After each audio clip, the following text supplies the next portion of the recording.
सर्वांनी लवकरात लवकर आपला स्थान ग्रहण करावं।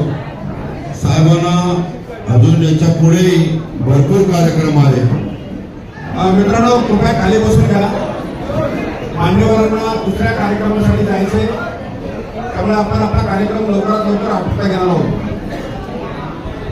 या ठिकाणी मंचावर उपस्थित आजच्या कार्यक्रमाचे उद्घाटक आदरणीय आमदार ॲडव्होकेट श्री आशिष शेलार साहेब, माहिती तंत्रज्ञान व सांस्कृतिक कार्यकारी मंत्री महाराष्ट्र राज्य, तसेच पालकमंत्री मुंबई उपनगर जिल्हा, त्याचप्रमाणे आदरणीय आमदार श्री मुरजी पटेल काका, तसेच मंचावर उपस्थित असलेल्या श्रीमती गुंजन विभावकर, कार्यकारी अभियंता सार्वजनिक बांधकाम विशेष प्रकल्प विभाग आरे गोरेगाव पूर्व, आणि श्री श्रीपूर्व साहेब मुख्य कार्यकारी अधिकारी आरे दुग्ध वसाहत गोरेगाव पूर्व। त्याचप्रमाणे या ठिकाणी भारतीय जनता पार्टी, शिवसेना शिंदेगड, Republican party of India Athawale गट या सर्व पक्षांचे कार्यकर्ते आणि श्री गणेश तलाव वॉकिंग क्लब या क्लबचे सर्व सन्माननीय सदस्य, कमिटी मेंबर, मी आपल्या सर्वांचं श्री गणेश तलाव वॉकिंग क्लबच्या तर्फे हार्दिक स्वागत करतो। मित्रांनो, या ठिकाणी जे मान्यवर आहेत आजचे उद्घाटक ॲडव्होकेट आशिष शेलार साहेब यांची थोडक्यात ओळख करून देतो। माननीय शेलार साहेब हे बांद्रा पश्चिम विभागातून 3 वेळा नगरसेवक, 3 वेळा आमदार झालेले आहेत। 2014, 2019 आणि 2024 मध्ये 9 वर्ष ते भारतीय जनता पार्टीचे मुंबई अध्यक्ष होते। बीसीसीआयचे ते सेक्रेटरी आहेत आणि मागील मंत्रिमंडळात ते शिक्षण मंत्री होते। आणि आता सध्या आपण पाहिलं की माहिती तंत्रज्ञान व कार्यमंत्री म्हणून ते कार्यभार सांभाळत आहे. मित्रांनो, आजचे जे मान्यवर आहे त्यांचा आणि माझा परिचय 1996 पासूनचा आहे.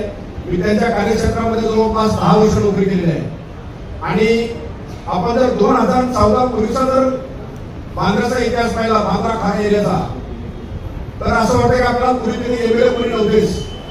आणि 2014 पासून आपल्या मान्यवरांनी ॲडव्होकेट आशिष शेलार साहेबांनी संपूर्ण बांद्रा आणि खार ह्या परिसराचा त्यांचा जो विधानसभा परिक्षेत्र आहे, त्यांचा मतदारसंघ आहे, त्या संपूर्ण मतदारसंघाचा एकदम कायापालट केलेला आहे. कारण मी स्वतः साक्षीदार आहे या गोष्टीचा की बांद्रा आणि खार एरियामध्ये त्यांनी जे कार्य केलेलं आहे ते संपूर्ण मुंबई त्या ठिकाणी पाहण्यासाठी येते. आणि आज आपल्याला अशी व्यक्ती या ठिकाणी उद्घाटक म्हणून आलेले आहे. दुसरे आमचे लाडके काका, आदरणीय काका, हे 2 वेळा नगरसेवक आहेत आणि यावर्षी ते प्रचंड बहुमताने आमदार झालेले आहेत. अगदी आमदार होण्यापूर्वीपासून अंधेरी पूर्व भागामध्ये अगदी धडाडीने काम करणारे कार्यसम्राट आमदार आहेत. मी संपूर्ण अंधेरी पूर्व भागामध्ये पाहतो की या ठिकाणी चाहे काँग्रेस असू द्या, राष्ट्रवादी काँग्रेस असू द्या, शिवसेना असू द्या, कोणत्याही पक्षाचं कार्यालय असू द्या किंवा कार्यक्रम असू द्या, त्या ठिकाणी काकांचा बोर्ड लागलेला असतो. कारण काका कधीच कोणत्याही व्यक्तीला तो कोणत्या पक्षाचा आहे, कोणत्या धर्माचा आहे, कोणत्या जातीचा आहे, हे कोणत्याही प्रकारे विचारात न घेता त्यांच्याकडे येणाऱ्या प्रत्येक व्यक्तीला ते त्याच्या अडचणी समजावून घेतात आणि त्याच्याबद्दल योग्य ती कार्यवाही करतात. आज या ठिकाणी खरोखरच दुर्दर्शक योग आहे की आपल्याला खरोखरच या ठिकाणी दोन्ही नामदार आणि आमदार हे खरोखरच कार्यसम्राट या ठिकाणी मिळालेले आहेत. आणि त्यांच्या हस्ते गणेश तलाव उद्यान आणि गणेश तलाव वॉकिंग क्लब या सर्वाचा या ठिकाणी नव्याने या ठिकाणी संपूर्ण कायापालट होणार आहे.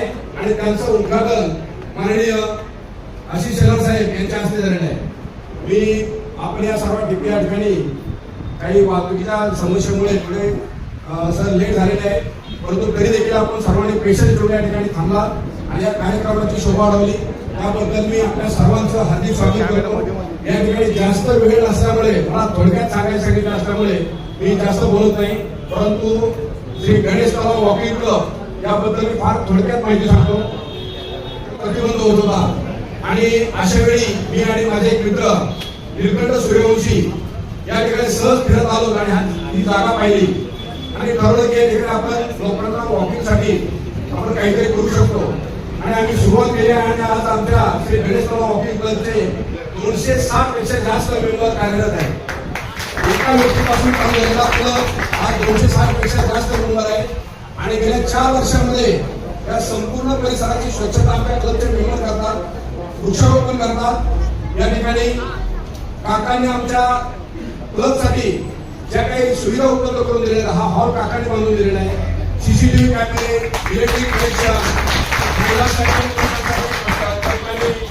टॉयलेट आणि आता टॅक्सी त्या ठिकाणी डागडुजी सुद्धा चालू आहे. परंतु काकांनी एक आश्वासन दिलं होतं आपल्याला की संपूर्ण मुंबईमध्ये हा एक क्लब जो आहे हा 1 नंबरचा क्लब करायचा आहे. आणि ते फक्त बोलले नाही तर त्याने आज या ठिकाणी मान्यवरांच्या समोर संपूर्ण जो या ठिकाणी विकास होणार आहे ते आर्किटेक्टनी सगळं त्या ठिकाणी तयार केलेलं आहे, ते पाहतायत. आणि मला असं वाटतं 1 वर्षाच्या आतमध्ये हा क्लब संपूर्ण मुंबईमध्ये खरोखरच 1 नंबरचा होईल आणि लोक इथं पाहण्यासाठी येतील. तुमच्या सर्वांच्या शुभेच्छा आपल्या नामदार साहेबांच्या पाठीमागे आणि कामदार साहेबांच्या पाठीमागे दोघांच्या समोर नेहमी राहायला पाहिजे. आणि मला असं वाटतं आशिष शेलार साहेबांना मुंबई काय सगळा महाराष्ट्र ओळखतो. अतिशय मितभाषी, अतिशय अभ्यासू आणि कोणत्याही प्रकरणात आपली खोलवर जाऊन त्याचा अभ्यास करून त्याच्यावर त्या ठिकाणी उपाय शोधणारे असे आमचे मंत्री महोदय. मी आशिष शेलार साहेबांवर आणि काकांवर बोलायचं म्हटलं तर 2 तास बोलू शकतो, परंतु वेळापूर्वी मला काका कोणतं की लवकर आठवा, त्यामुळे मी लवकर आठवतो आणि मी काकांना विनंती करतो की आपण 2 शब्द बोलावे. धन्यवाद.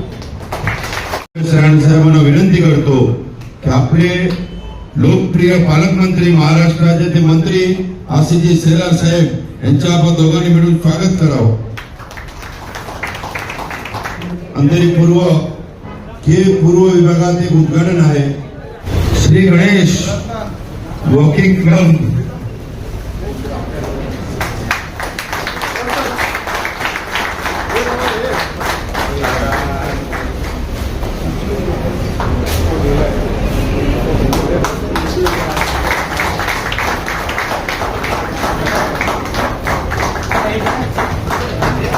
भारत माता की पालकमंत्री महाराष्ट्र राज्याचे मंत्री माझे बंधू आशिष शेलार साहेबांच्या अंधेरी पूर्व नगरीमध्ये हार्दिक स्वागत करतो. श्री गणेश वॉकिंग क्लब हा क्लब इथे 3 वर्ष आधी काही नव्हतं. बोडके साहेबांनी एक दिवस आम्ही इथे मीटिंग केली, बरोबर ना? पाणी नव्हतं, लाईट नव्हतं, शौचालय नव्हतं, काही नव्हतं. पण माझ्या मागे जर कोण खंबीरपणे उभा असेल ते आशिष शेलार साहेब आहे. हा हॉल बांधला, त्यांनी फंड दिला. आता मीरापूर मॅडम 7 कोटी फंड हा तळावात आपल्याला पालकमंत्र्यांनी दिलेले आहेत. 1 नंबरचा हा क्लब. पण आपल्याकडे अंधेरीमध्ये कुठून मोकळी जागा एक तळाव सोडून दुसरी ठिकाणी नाही. सिनियर सिटीजन आणि सकाळी वॉकिंग करणारे जवळजवळ हजाराच्या संख्येने लोक इथे येत असतात. आमच्या महिला भगिनी येत असतात. हा क्लब मुंबईच्या 1 नंबर बनवायचं जे स्वप्न होतं ते स्वप्न आता पूर्ण व्हायला लागलंय. परत मी जास्त काय भाषण करणार नाही, साहेबांना उशीर होतोय. पण साहेबांचं मनापासून अभिनंदन करतो की इथे जे काम झालेले आतापर्यंत सर्व नीती माझ्या एक पत्रावर जर कोण साईन करत असेल तो आशिष शेलार साहेब करतायत. आतापर्यंत सर्वात जास्त निधी आपल्याला दिलेले आहेत. मनापासून आपल्या सर्वांच्या माध्यमातून आशिष शेलार साहेबांचे अभिनंदन करतो आणि साहेबांना विनंती करतो की आम्हा अंधेरीकरांना आपण मार्गदर्शन करावे. धन्यवाद. मंचावर उपस्थित या विभागातील लोकप्रिय आमदार माझे बंधू गुरुजीभाई पटेल, उपस्थित असलेले मंचावरील सर्वच मान्यवर, उपस्थित नागरिक बंधू भगिनी आणि मातांनी, मला अतिशय आनंद या गोष्टीचा होतोय की डीपीडीसीच्या जिल्हा नियोजनच्या निधीतून मुंबईचा एका अर्थाने श्वास, मुंबईचं हृदय, मुंबईचं यकृत काही म्हणावं आपण त्याला, असे मुंबईतला आरेचा हा सगळा परिसर आहे. एका बाजूला संजय गांधी राष्ट्रीय उद्यान आहे, पुढे लागून सलग आरे आहे. मुंबईमध्ये आता एवढं मोठं जंगल, एवढं वन, एवढी मोकळी जागा आता राहिलेली नाही. आणि म्हणून मुंबईच्या पर्यावरणाचा समतोल राखण्यासाठी जे जे आवश्यक आहे ते तर निसर्ग या ठिकाणी देतच आहे. पण या जवळजवळ 1000 एकरच्या वरच्या या परिसरामध्ये जसे आमचे आदिवासी बांधव भगिनी राहतात तो त्यांचा अधिकार आहे. त्याच पद्धतीने या ठिकाणी पशु प्राण्यांच्या संदर्भामध्ये सुद्धा त्यांच्या निगराणीची, त्यांच्या इस्पितळाची व्यवस्था आता महापालिकेकडे चालली आहे, पण त्या पद्धतीच्या व्यवस्था आहे. या परिसरामध्ये माजी पंतप्रधान, माजी मुख्यमंत्री, खूप महत्वाची लोक या परिसरात येऊन गेलेली. या ठिकाणची कल्पना दुग्ध व्यवसायाची असली तरी दुग्ध व्यवसायाच्या गती देण्याचे उपक्रम सुद्धा त्याचा एक मास्टर प्लॅन बनतोय, ज्यामध्ये पर्यटनाचा सुद्धा महत्वाचा समावेश आहे. मग आपण एवढ्या सगळ्या जर गोष्टी करतो आहोत तर यामध्ये इथल्या मोकळ्या जागा ज्या आहेत त्या संरक्षित तर कराव्याच, पण त्या जनतेला सुविधा सुलभतेने वापरायला मिळाव्या. कारण शेवटी हे सगळं जे आहे तुमचं आहे, नागरिकांचं आहे, जनतेचं आहे. आज सिमेंट कॉन्क्रीटच्या जंगलामध्ये प्रदूषणाच्या चिंतेत ज्या वेळेला आपण जगतो त्यावेळेला आपल्या मोकळ्या जागा, इथला ऑक्सिजन, इथला श्वास हेच आपल्याला जीवनदायी आहे. मग 5 एकरचा हा सगळा परिसर गणेश तलावाचा आहे, 2-2.5 एकरचा तर वॉटर बॉडीज आहे. या सगळ्याला उत्तम केलं पाहिजे. मला मुद्दामून अभिनंदन करायचं आमदार मुलजी पटेल यांचं की त्यांनी यासाठी खूप पुढाकार घेतला, प्रयत्न केले. आणि केवळ प्रयत्न केले नाही, चांगल्या अर्थाने मी म्हणतोय, आमच्या डोक्यावर बसून त्यांनी काम करून घेतलं. तुम्ही त्यांना डोक्यावर घेतलंय, ते माझ्या डोक्यावर बसले.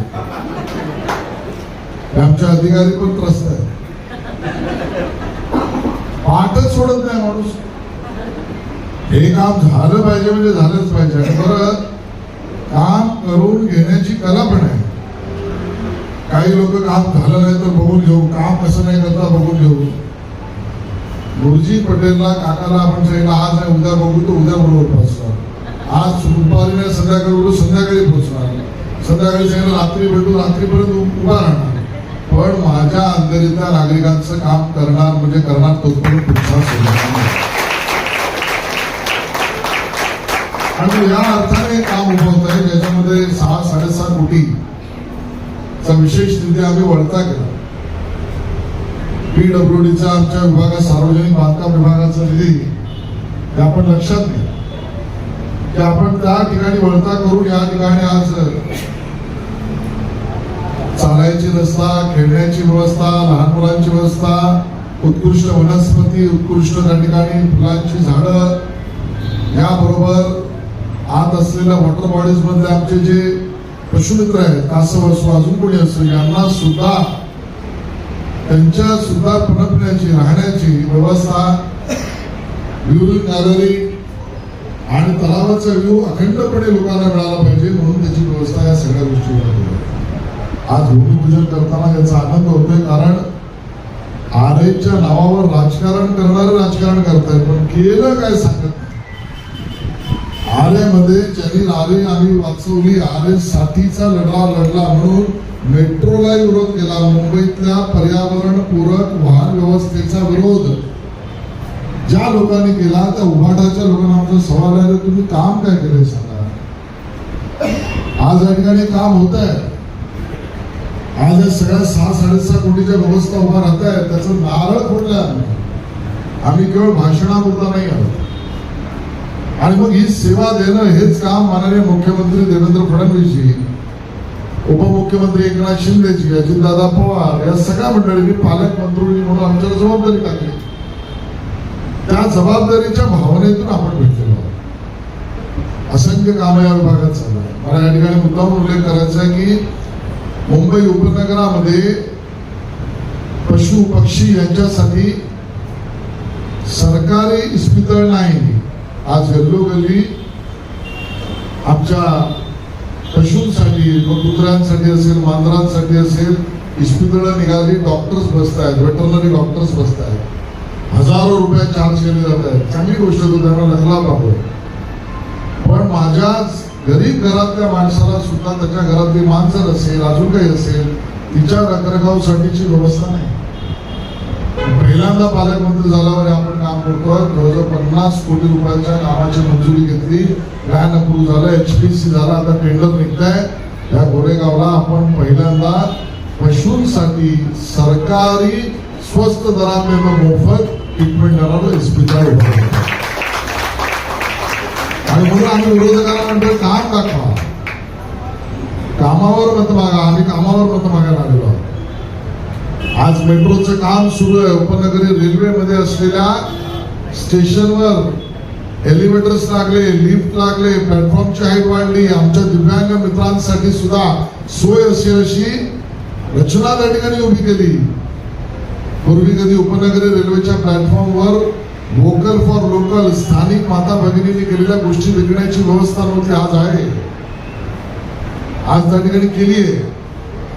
मोदीजींच्या सरकारने या मेट्रोला, उपनगरी रेल्वेला AC to DC 12 डबे करायला निधी दिलाय, मंजुरी दिलाय. मुंबईत Indian institute of technology IIT होती, पण IIM नव्हती. माझ्या माता भगिनी युवक आहेत, आज IIM सुरू केलंय मोदी साहेबांनी. याच ठिकाणी नीट जवळ आणि केवळ तेवढंच नाही, त्या देशातलं पहिलं जसं इंडियन इन्स्टिट्यूट ऑफ मॅनेजमेंट आहे, इंडियन इन्स्टिट्यूट ऑफ टेक्नॉलॉजी आहे, तसं Indian institute of creative technology IICT म्हणजे आजकाल बनवणारे व्हिडिओ कॉन्टेंट हे जगातलं सगळ्यात मोठं क्रिएशन हे भारत आहे. मग भारतातली पहिली इन्स्टिट्यूट मुंबईत मोदी साहेबांनी दिले. पेडर रोडला त्याचं आपण काम सुरू आहे. फिल्म सिटी नव्याने बनते, या ठिकाणचा प्लॅन नव्याने बनतो आरएचा. हे का होतंय? तर आज तुम्ही हा आशीर्वाद आम्हाला दिलाय, कामाचं मॅन्डेट दिलाय आणि याच पद्धतीने केंद्रात मोदी साहेब काम करतात, तिथे देवेंद्रजींचं सरकार काम करत आहे आणि मुंबई महानगरपालिकेमध्ये सुद्धा ट्रिपल इंजिन हवंय आम्हाला. ट्रिपल इंजिनचं सरकार हवं. इंजिन म्हणजे त्यांचं चिन्ह नाही, इंजिन तुला काही इंजिन कमल या ते कमा, आता भाषण इथे करणं बरोबर नाही. पण या अर्थाने काम करणारी सगळी मंडळी आहेत आणि तुमचा आशीर्वाद मिळाला की आमची छाती सुद्धा 56 इंचाची होती. आज या ठिकाणी अगदी महत्वाचा कार्यक्रम आपण केला, थोडा उशीर झाला, पण मी तुम्हाला सांगतो कामात उशीर होणार नाही. काय मॅडम, बरोबर नाही? कामात उशीर होणार ना, काम व्यवस्थित झालं पाहिजे याची जबाबदारी मी मॅडमवर दिली आहे. लक्ष ठेवायला मुर्ची पटेल आहे, मुर्ची पटेलांवर लक्ष ठेवायला हे आहे, यांच्यावर लक्ष ठेवायला मी आहे आणि आपण सगळे मिळून एकत्र ते काम पूर्ण करूया. जय हिंद, जय महाराष्ट्र.